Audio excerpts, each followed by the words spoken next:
Me and Al Green. Al Green, he was Al Green back in 1971. I shouldn't even tell all y'all this. Back in 1971, Al Green, this album, that was the first album I ever bought. How about that? It shows you how long ago that was. But anyway, I love Al Green. He was great, a real soulful guy. But he got religion. He got somebody poured grits on him or something. And he got religion. So, but anyway, so he does a lot of gospel stuff today. But he was great back then. He still is great now. So, Dr. Doug here with you, KRV FM, the Heart and Soul of San Antonio. We're here for our Saturday conversation. In studio today, we have the minority media of San Antonio. Not the entire group that you saw last week, but we have Yvette from La Prensa, and we have Rodney Kidd. Rodney Kidd. I thought he said his name was Rodney King, but no, Rodney Kidd. And you're also with La Prensa? Correct. Okay, and then we've got Ramon, and Ramon's from La Prensa. And then we have none other, behind the mask, in their Halloween garb, the one, the only, James Brown. Woohoo! All right. Say, I'm black and I'm proud. Hey. Say it loud. Say it loud. I'm black and I'm proud. And so, and actually, I know I told you guys it was the real James Brown, and it is the real James Brown, but not the godfather of soul. It's the father of San Antonio's own Devin Brown. So welcome, Mr. Brown. I really appreciate you taking time out and coming and sharing the panel with us. Thank you. Love it. Awesome. So let's, Yvette, I'm gonna leave it up to you because Yvette came up with this great idea. The propositions that are on the ballot. Now, the ballot itself, if you haven't already voted, shame on you, but that's okay because it's not too late. If you have your ballot, you can take it to a polling place and drop it in a box, or you can go vote in person, but do not put it in the mail. So you have time, and you got to do that on Tuesday, the 3rd. But one of the things, in addition to the length and all of the different things, you can no longer do party balloting or voting any longer, are the propositions. There are more and more of these propositions where our government bodies are seeking to get approval for funding things that are outside of the regular and normal budget. So they try to get special dispensation for special taxing, and that's got to be on the ballot, and then we have to approve it. So on this ballot we have two propositions, Proposition A and Proposition B. Yvette, tell us about Proposition A. Okay, so I am going to go ahead and just read you from my article verbatim what Proposition A and Proposition B are. I also want to share with you some comments from the community that they talked about and what they wanted to say about these propositions, and then we can converse about that. Good? Yes. Okay, very good. So 2 propositions on the ballot this year are Proposition A, to continue pre-K for San Antonio for 8 more years. The Early Childhood Program provides pre-kindergarten education to about 2,000 children every year. Pre-K for SA also provides workshops, seminars, and training for preschool through 3rd grade early childhood educators throughout San Antonio. In addition, the organization provides more than $4 million a year in grants to area schools and childhood development centers. And Proposition B, Ready to Work SA Workforce Program, the initiative would give job training, scholarships, and higher education to thousands of San Antonio residents. The program would be funded up to December 31st, 2025. Are you voting for these propositions, or are you voting against them? Maria Araiza says no to all of them. Why? Because it does not benefit me or mine. It's my vote. So there are a lot of things going on here. So the proposition, and this one is for the pre-K SA to 4 is what they call, I believe, right? Yes. So now they've had these pre-K centers all over the place, and then one of the things, and we're not supposed to go about Ford or against, but just so you understand what the pre-K centers are. There have been all kinds of studies that have shown and proven that early childhood education, like pre-K, kindergarten education, is so important to the child being ready to read by 3rd grade. Mm-hmm. And if they can read by 3rd grade, then their opportunity or their probability of them graduating high school increases like by tenfold. Or I don't remember the exact percentage, but it's a huge percentage. Yeah. And so these centers they have all around. There's a waiting list for all around. There used to be 3, now there are 5. I think it's 7 of them now. So that's what they're for, and it's something that's already being done. It's been done, correct. And Yeah, so what we're trying to do, this seeks permission to continue funding them. correct. Okay, so what do you think about that, Raymond? Well, the thing is this, that a lot of people are the business community, of course, is supportive because it's education. But this is what I've seen. I don't know if y'all are familiar or remember, but years ago, the city of San Antonio passed a bond issue to create a literacy center in every single council district. So the city built literacy centers in every single council district, right? To study, to teach adult education, and English second language to people coming like from Mexico and so on. I And get remember. GEDs. I remember. Okay, because I was San here. Antonio, of the top 10 cities in the United States, has the highest illiteracy rate. San Antonio has the highest teen pregnancy. San Antonio has the highest dropout. San Antonio has the lowest ACT and SAT scores. So that was crucial. But Cheryl Scully came in, she became a city manager, and she decided that there was no need for these literacy centers. So after the city of San Antonio voted, then she demolished and did away with the literacy centers. So what happens is you're going to educate the children at a very, very young age, pre-K, SA, and all that good stuff. But then there's a divide when they start getting into the elementary schools, and to the junior highs, and to the high schools. And that's where the divide comes in. You're going to throw all this money in them when they're young, but then they don't continue throwing the money in, and then there's a gap. And that, Well, I think that what this does is, because instead of having a child just come straight to first grade, for instance, let me go back just a little bit. I know I've studied this, so for a fact, when kids are young, it's when their ability to digest information is at the highest, and the more exposure they get to things like books and arts and all that type of stuff, the more successful they're going to be. And so when they get to first grade, now they're on par with some of the kids that might have gone to private Montessori's for pre-K, that kind of stuff. So and so I think what it does is, instead of, if you're able to get your kids into one of those, what it does is it puts your kid on equal footing to some of these other kids that went to private pre-K places that cost a lot of money. It costs some of them $20,000 a year to go to. And so this is something that they get to, people get to take advantage of, the public can take advantage of, as long as you follow whatever the enrollment procedures are, and your kid can be on the same footing with some other kids that might have had specialized training. I agree. I think that's absolutely where they would sit.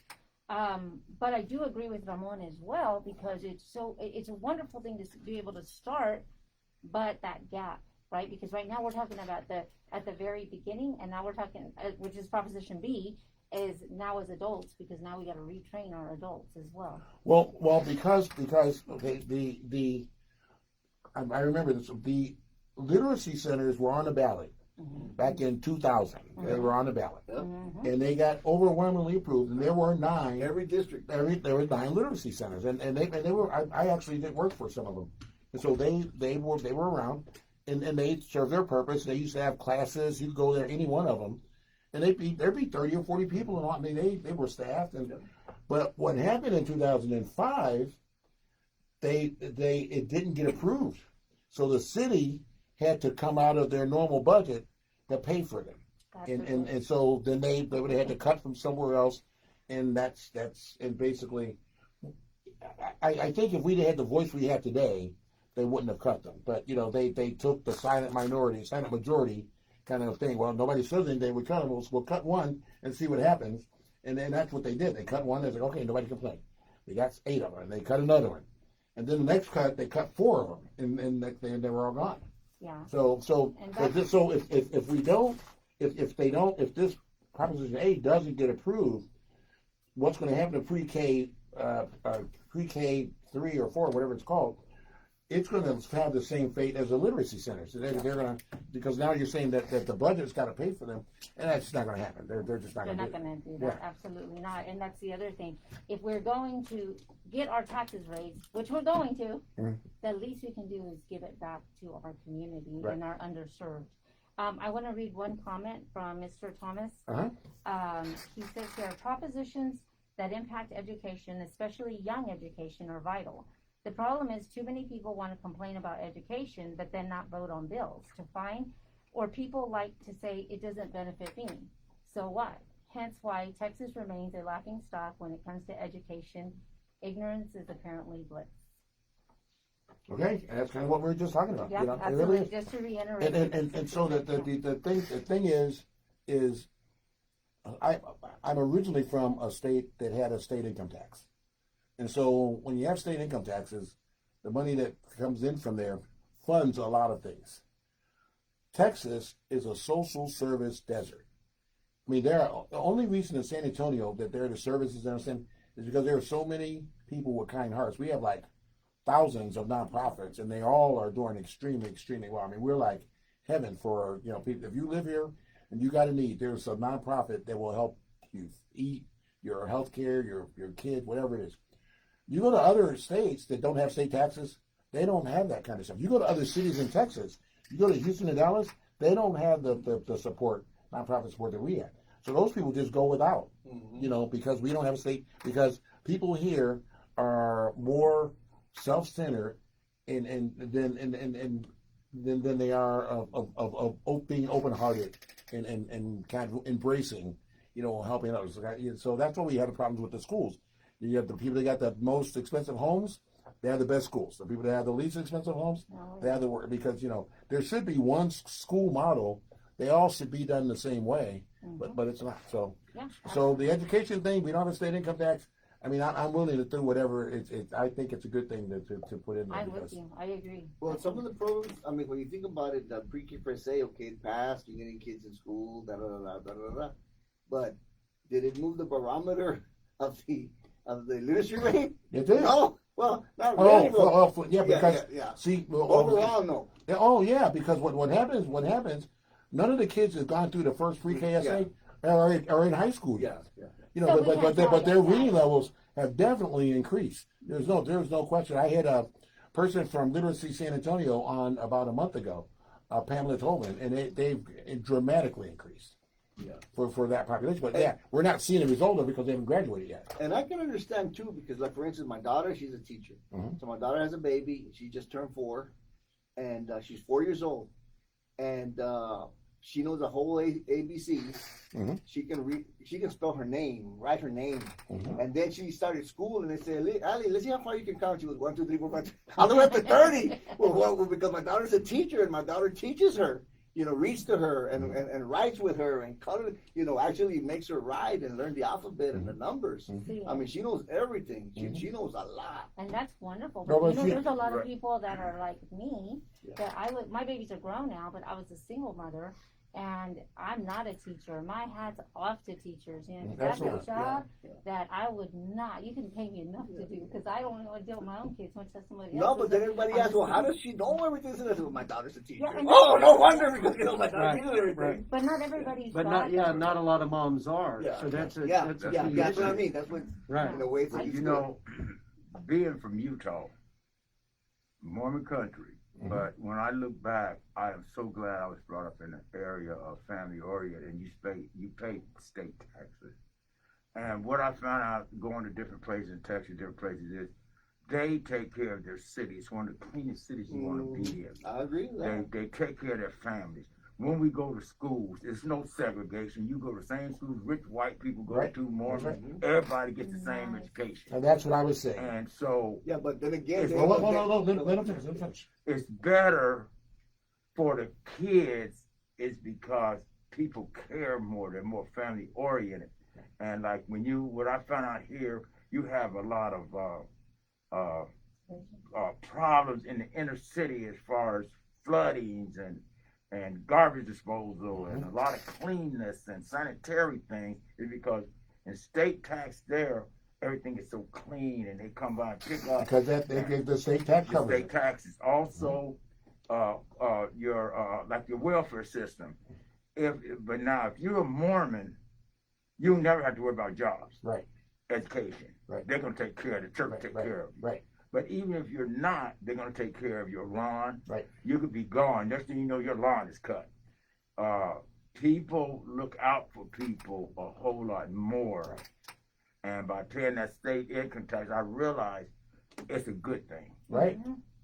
And now you realize that when you came here, Yes. right? That's what Yeah. made you Because look at everything here, well, I've never seen it flood so easy, and drainage districts and cleanness and things and school systems and so many things that they had state income they could take care of. So I'm just going to stack on what Mr. Brown was just sharing with us. Something that, and this has nothing to do with propositions, but I digress a second. Think about our roads, and and that's really important. We have thousands and tens of thousands of people die on the road every year, and so so traffic signals and being able to see it all. Look how many of our roads are dark with no lights. And when's the last time have you seen the white lines and the yellow lines? Right. You can't even see them on most of the streets. You don't even know what lane you're in because there are no lines there. But then when you get an accident, then it's your fault or whatever. But you would think in a place like where there are no police officers sitting on the side of the road with a clock or with a little gun. Because if you did that, there'd be less accidents. There'd be less people driving, speeding. But you go some roads here, people are doing over 100 miles an hour. Yeah. Like it's nothing. No, and you can't see on the streets. There's no lights, and there was an accident the other day. It was 5 miles back up from 1604 all the way down to 280, all the way down to 410 on 281. But anyway, back to the proposition. Go ahead. I'm sorry, Rodney. You were about to say something. Well, I was wondering what the impact of the digital divide has in Proposition A. Is there any correlation there? What are we looking at? Well, and with the digital divide, with COVID, so what's that discussion or that vision look like? Does that make sense? Yeah, well, absolutely. It was an excellent question. I'm glad you asked it because somebody would have. Well, with the pre-K 3, it's in classroom learning, and what they've done is they've got them physically separated. They have to wear masks while they're, but when they're at their desk, they don't have to wear masks. But when they go, to recess, whatever, they have to wear masks in the bathroom, this thing. So it's in school learning. So, and that's the purpose, because most of the kids that go there, many of them, parents are part of the digital divide. Right. So they're getting that in there, and they figured out a way to make sure that the kids say, because of all of the COVID cases in Bexar County, none of them have come from there. We've had some high schoolers, some football players, those type of things. But none of them have been the kids that are in that group. Yeah. Yeah. Oh, that's awesome. Yeah. So they do a very good because of and the other thing, because the class sizes are limited too. So they go to regular school. There's 30, 40 kids in a classroom. They've got it down like there's only 20 per class. So it makes it easier to distance them. Right. Now I know I grew up. My grandmother owned a Montessori school in West Austin. Which those things are absolutely fantastic. And so I definitely had a good head start. So it was definitely very. I didn't even know I had a head start, but I really did. And so I was the first person, a first minority to go to a Baltimore County public school. So prior to me going there, they were all separate but equal schools. And so I was the first black kid to go there, and I was there for 3 years before another black kid came there. And the education that I got is responsible for me being the way that I'm just a few months away from getting my PhD. I got 2 master's degrees. And I love education. I love reading. And that came because of those formative years. I was exposed to things. So it does make a big difference. It does. And let me just say, I'm the opposite of you. I hate education, man. But you need it. I have a college degree and everything. I have a college degree and everything. But your wife know that? Oh yeah. But sometimes I go speak to gangster kids. And say, I hate school, and it was like, what the hell is it? But then I go into it. Wait a minute, let me finish. But no, my mom and dad, they sent me to a Catholic school. It's a private school in New Braunfels, from 1st to 6th grade. So I grew up in a bad neighborhood where all my friends across the street, behind me, to the sides. Right now, my age, my friends that I grew up with, they're all dead or in prison. Okay.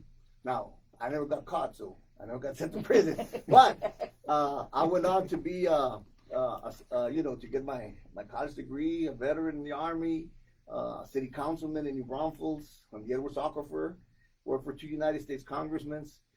That's why nobody would ever believe that somebody from that neighborhood could have accomplished so Well, much. but just because you had a great education. Yes. So I mean, you were yes, sitting yes, talking about this. yes, You were yes, like yes. slamming on the pre-K Yes. 3 people. Yes. And you went to a I Catholic went to an school. incredible, Come incredible on now. school. Come on now. Incredible school. My gosh. Incredible school, but You went to the kind of place Mr. Brown was talking about where they like really care about yeah, people. yeah. Yeah. And that's why, and I agree with him because I know like the Mormons, man, they don't drink alcohol. They don't even drink coffee. Not that. I know. You know what I mean? This is a PG thing. I'm not going to go there. And just a while ago, I did an event with the mayor over here. You know what I told him? And then we were talking about different, like they were talking about Josie, like Mitt Romney, like that guy's a Mormon, right? Mhm. I respect that guy, man, because that guy, he's a Republican and everything, but he does the right thing. If you know how he votes and everything, he's gonna do the right thing, man. And we need more elected officials like that. Sure. Well, I will. Let's go to Proposition B. Okay, very good. Alrighty. So again, Proposition B is about the workforce, and this is more for the initiative for job training. It would provide scholarships for higher education because of COVID. Because now we have a lot of people that are out of jobs because a lot of the big companies, not big companies, but companies, they just close down, they cut you off, you're on furlough, and it just makes you realize I need to work because some people are going crazy just staying home too, right? So it's a mental health issue as well. But this would be funded up until December 31st, 2025. So with that said, I know I got a lot of comments on the preschool, but I've got one comment here from Anita Reika. If all I was concerned about was myself, then yeah, I would vote against it. I look at the overall picture and how it would affect us as a whole. A good and healthy country is more than just about money. We need to work together. Amen. Amen. That's right. I like that so much. What else can you say? Absolutely. And the thing about Proposition B, there are a certain number of positions. I want to say it's like 10,000. I mean, it's a big number. And they provide it's a $15 an hour stipend for all of your up to 30 hours a week of education. Wow. And it goes for at least 9 months. So so you can have it goes for a maximum of 9 months. So, you can be for whatever. So you want to work in a restaurant, you want to be a plumber, you want to be a welder, whatever it may be. They've got the training for it, and they'll pay you to go to school so you can go to school, get paid for it, get paid from your job that you're working during the day, and then when you're done, I mean, they actually put you in a job. And so one of the things that makes San Antonio a great city in a state where there's no state income tax, and not to beat a dead horse, is the fact that our unemployment is really, really, really, before COVID, was really, really, really, really low. So you had, over 1 million people paying taxes.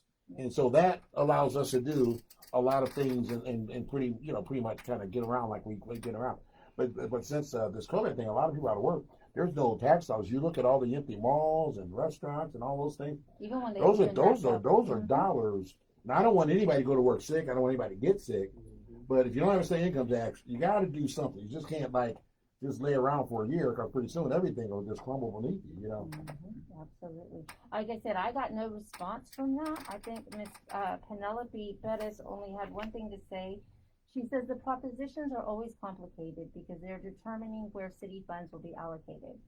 The Pre-K4SA initiative is particularly complicated because it will absorb the funds previously allocated to Edwards Aquifer protections. I would like to fund both, but the proposition is only yes or no. I'm afraid for the environment and the Niños. It's really hard. It's a really hard decision to make. There's also so much money thrown at marketing for these propositions that confuses all sides. So there is something with that is a great point. Whoever wrote that, that's a great point. Mm-hmm.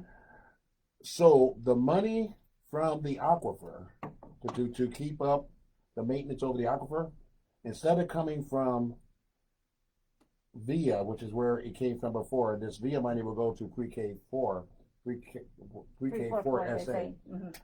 There's money from CPS because they pay money back into the city as well. That's supposed to go to make up for the aquifer thing for 5 years. Mm-hmm. So they're not just abandoning the aquifer, And I think that's what she's like, and she's confused because obviously. Well, yeah, but it's if it wasn't for the fact that I studied this, I would not know what to do either. So yeah, absolutely. that's why I thought it was a good information session. Absolutely, because that is exactly what we need to talk about. Penelope goes on to say, we talked about that. Mayor and local business owners have gotten behind the no petition movement in regards to CPS and SAWS. As citizens, it is our right to have a say in public utilities, and most people are on board to check these public utilities that have gone out of control. Yet, the no petition marketing budget is huge and mails out all of these door hangers to not petition. Meanwhile, the grassroots gente who have been working with eco justice for decades have few volunteers and minimal marketing resources, but they're doing the right thing. Now more than ever, it is time to change the way CPS does business and pivot towards supporting small business owners and struggling citizens. Do your research on all the props. They affect us all directly. So, and there's another, that's a great comment. And that is, I mean, that's a problem with CPS, with SAWS, with VIA, all the quasi-governmental agencies, is to get them to patronize small businesses. They go and patronize big businesses, tell the big businesses that your construction contract has to be 30% minority, and then they define what that means and who gets what, and it's not the best way of doing business. So I agree with that. And well, I don't know how we can fix that, but I do know the one thing that is important though is that the reason that we still have them as quasi-governmental agencies is because you compare our energy costs here in Texas to the energy costs in another city of a same size in a different state, we're paying a third of what other people pay. Really? Yes, we're not even in the same. People would laugh, and these are states with state income taxes. You go to New York, you go to Illinois, you go to California, you go to Arizona. They're paying 3 and 4 times what we're paying for energy costs. So on the, can we go back to the Absolutely. proposition? Absolutely. Okay. So we helped set up an assembly line in a startup called Can Opener Labs. Okay. We ran it yesterday. We brought in some folks. We put them to work. And one of the concerns or inquiries was, what does the workforce development, how is this prop going to work with local businesses? Are we just training them at the universities? Is there, at any point in time, could there be something where local businesses could help engage and develop and grow our local workforce? Does that kind of make sense? I mean, I feel like there might be a gap there. Yeah, I think. Can you write that down? You're very Seriously, that's a great question. And no, they're not. This does not cover. But I think what they're trying to do is they're trying to. So it's a multifaceted thing. Right. So most of these people, many of these people, were in positions where they were underpaid. They were not, if they're restaurant workers or food workers, or they weren't even making minimum wage. They're working on tips. So a lot of these people, they lost their jobs. So a lot of them, and the others are making minimum wage, but they're low-paying positions.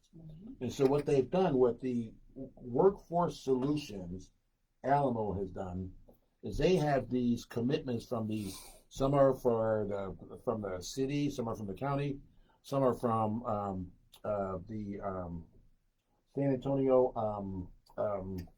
the place out where what's it called? Not the Kelly Air Force Base. What's it up there called? It's Port something San Antonio, Port SA. Port SA, yeah. Some of them are out there, Mm-hmm. and so that's where these so they've got commitments for a large number of jobs. I don't want to say a number and be wrong, but it's well over 1,000. It's thousands of jobs, and so when they finish this training, whatever it may be, for whether it's welding, whether it's airline, whatever it is, they're going to get this initial training, and they're going to have jobs, and the jobs are all going to pay, and they're guaranteed. and they're guaranteed jobs, Yep. and they are jobs that'll pay $15 and up. They're not minimum wage jobs. Yeah. So they're jobs that people can earn. In San Antonio, $15 an hour, you can have a decent. Yeah, it is a decent living at that. And and it does work. I know years ago when my father had to quit working when my mother passed away to help raise my baby brother, he tried to go back to work, and he was a sheet metal mechanic by trade for 20 years, had all his certifications, experience, but he wasn't hireable because he was 50. So Right. that's old. He said in that Yeah, industry. tell me about it. You know, I'm And, well over 50. yeah, so and he said so he had to go get recertified in one of these programs, and they And then they want to start them at the beginning. oh they did And they see, did that's just but wrong. he's vested now. Thank you Jesus for the program because he's been with Boeing now since over 20 years. Oh, And that's so good. he's vested, and it really is. I say this initiative and this proposition is a wonderful proposition because I've seen it work. Right. I mean, it wasn't through a proposition, but it was a program very similar to it. And otherwise, my father at 50 years old was too old, and he was going to have to figure something out. But because of this program, they guaranteed him job placement, and he's in the field, and he should be. Mr. Brown? Well, I'm one of them old your father things. It helped me tremendously. Mhm. Workforce? Oh my Jesus. When I went through workforce. Workforce let me, after I had just retired and I had to go through a lot of medical Mhm. things, and once I wanted to go back to work because I don't like being retired, being weed. Mhm. I wanted to stay active. Mhm. So I went to workforce. Workforce sent me let me go back to barber school because I had my license. I was one of the first blacks in Utah to have a license of barbering, hairstyling, and chemicals, Mhm. But I let them lapse on me after I retired. I just didn't want to pay it and just didn't think I was going to do no more hair because I couldn't stand up. So I gave all the credit to the devil. Mhm. And then after about 4 or 5 years, all my dreams just kept coming back on me in a shop and my career, and I had my license too long, and so it kept bugging me. So when I went to workforce, they let me go back to school. They'll pay for the school. As I was going, I was the oldest. I was the oldest one in the school, older than the teacher, the old school, and people were just checking me out. Like, wow, this old man come back to school. I said, I'd have my license, but they respected it. I'm the granddad of the school. Yeah. But And I felt so good. It got me back motivated.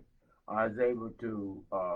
I've done things these kids are trying to go do. Yeah. So they listen to me, and I listen to them, and it was a good thing. So I give workforce a big credit. Yeah, Absolutely. my daddy did it with Project Quest, and I'll tell you what, he said the same thing you did. Like, he was the oldest one there, but just like you, he said, I'm not going to retire. I can't. I don't want to stop. My daddy's still working. He's 71 years old. He still works for Boeing, and he says that he's going to keep working as long as he can. That's awesome.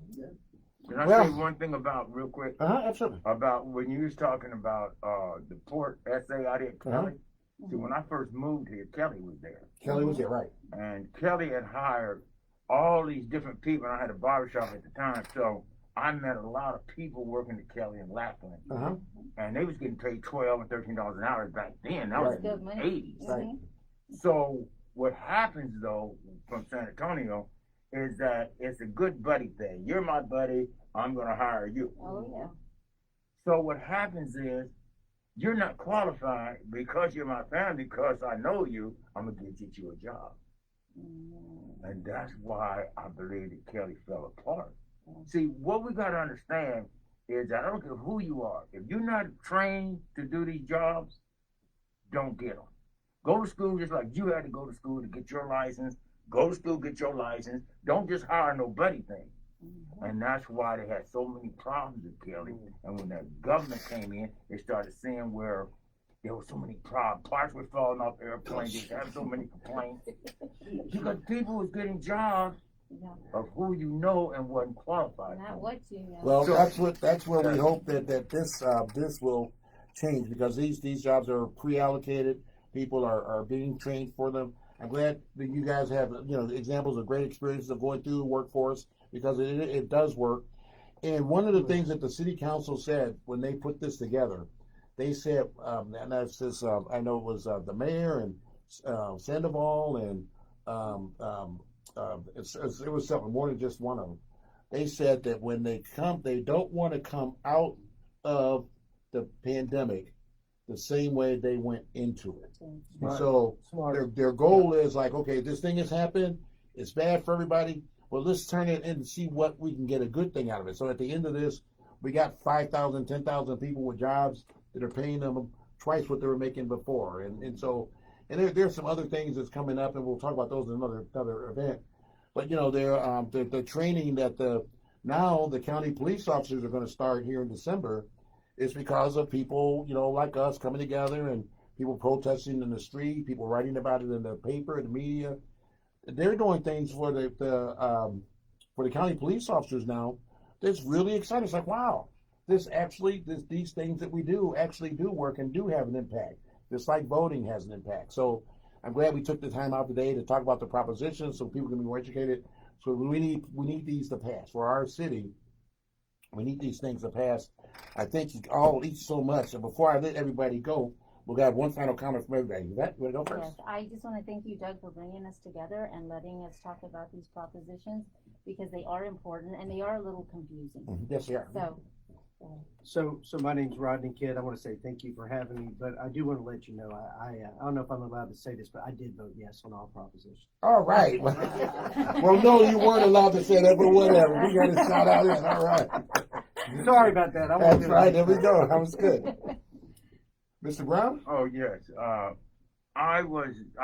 Thank you and thank everybody for even letting invite me, letting me come here and speak. And I just want to say something that as a black man, being here in San Antonio and coming here and wasn't in the military, my wife worked civil service, is that I just want everybody to know that they say, well, how did your son go to the NBA or how did this and that happen? If I had to go back and look at it, no one knows what they can do, but if you're serious about relationships and realize that in your household that you have to make choices of who's going to be more for kids, who's going to be more for their job, because what happens is if we both run out of job like this and go out of our careers, then the children suffer. Absolutely. Amen. And so I want people to understand it takes I'm glad that when I got married, I knew that my wife was professional, had a degree, and she was working for the Air Force. She wasn't in the service, she was civil service. Right. But she needed to grow into the world, and the only way she's going to grow is know she had foundation. Right. Because they're going to send her all across wherever. Right. I didn't want her to have excuses after the colonel says, hey, I need you to go to China. Oh, I got to worry about my babies. No, you got a father.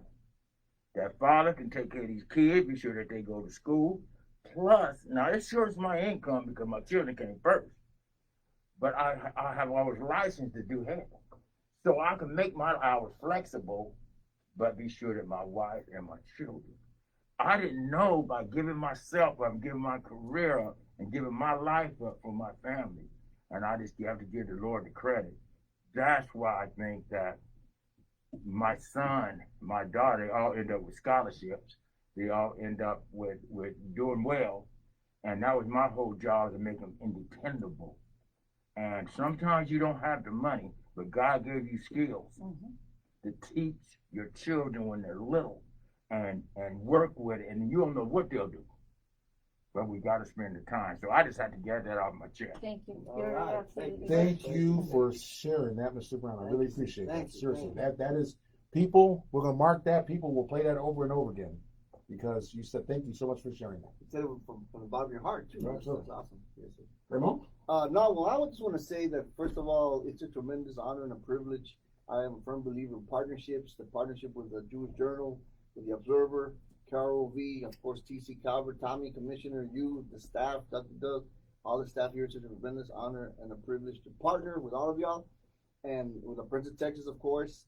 And let's work together to make the world a better place. Absolutely. Dr. Doug here with you, KRB FM, the Heart and Soul of San Antonio. You've just been a part of the Saturday conversation. We thank you so much for paying attention and for hanging out with us today. And with that, we'll be back in just a few minutes. Let's see, we got here, little Janet Jackson. All right, awesome. Man, you good at that.